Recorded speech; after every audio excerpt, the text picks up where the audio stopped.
Good afternoon, folks. My name is Tracy, and I am the designer and painter of TramerInc.com. I decided to come on to give you a little bit of gemstone information. So these here are red tiger's eye.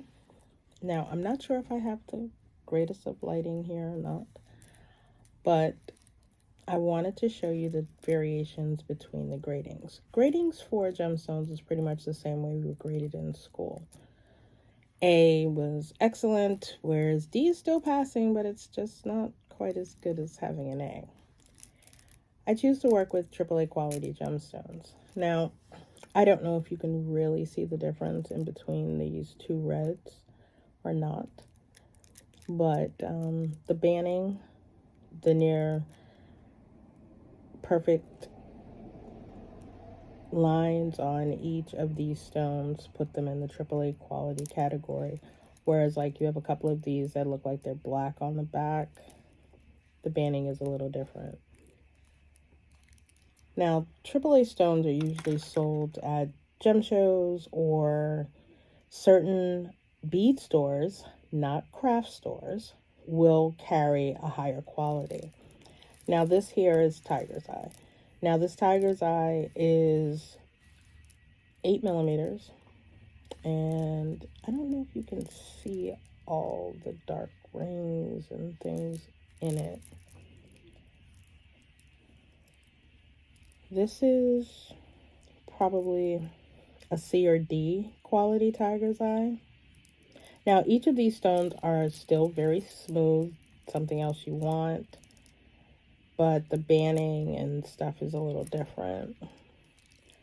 This is a AAA quality tiger's eye. Now, both of these tiger's eye are natural,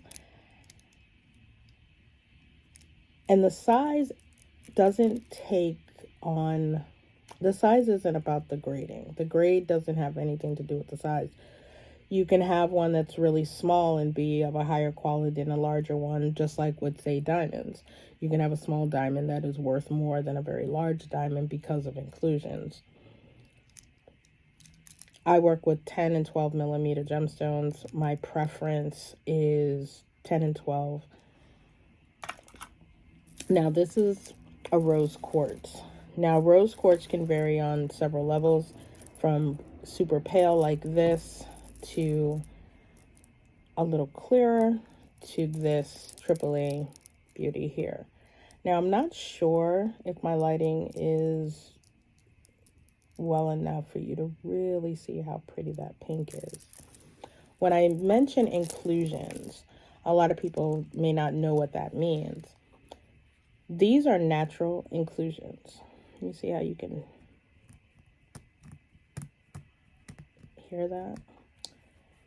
An inclusion is an imperfection in the stone that, although they chose to tumble it and drill it anyway. Now, working with stones that have these inclusions is a personal design choice. There's nothing wrong with it. It's still a fancy jasper.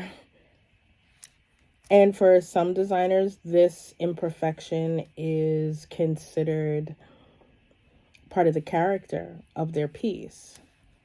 I personally don't use them. Now, will I put these on, say, a purse charm? It's a possibility. I mean, the banding on this is beautiful, but I don't like that. I don't like the fact that there's a nick in that stone. And they're not perfectly smooth on both sides. Now, out of this strand here, there's this one on the end. Now, this one on the end is near perfect. It's smooth on both sides. There are no visible inclusions. But like this one, now I will admit that when you have one like this that has this large inclusion on both sides, if it's dropped on a hard surface, more than likely it will break. So that is the reason that I work with AAA, well, A through AAA stones, because I'm looking for stones that are near perfect in every way so that they don't have these inclusions. But it is still a personal designer's choice. I hope this helps. Thanks for looking.